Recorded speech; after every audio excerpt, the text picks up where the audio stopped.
در تاجیکستان 3 افسر ملیسا را برای تهدید به یک ҳамҷинсгаро و طلب هزاران سامانی از او دستگیر کردند.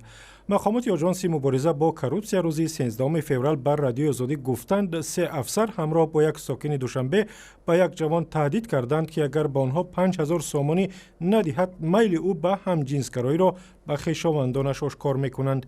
فرامرز رحمانزاده سخنگوی آژانسی بر رادیوی آزادی گفت که افسران тамаъҷӯӣ را هنگام ستانیدن 3000 سامانی باقی مانده از جوان ҳамҷинсгаро هفته گذشته دستگیر کردند.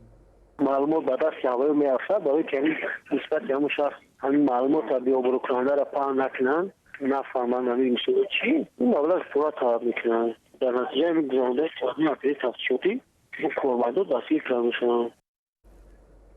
هر 3 افسر پلیس را به سوءاستفاده از وکالت متهم میکنند. حامیان حقوق میگویند ҳамҷинсгарایان در تاجیکستان زیر فشارند و محض افسران پلیس بیشتر از همه آنها را اذیت و آزار میدهند.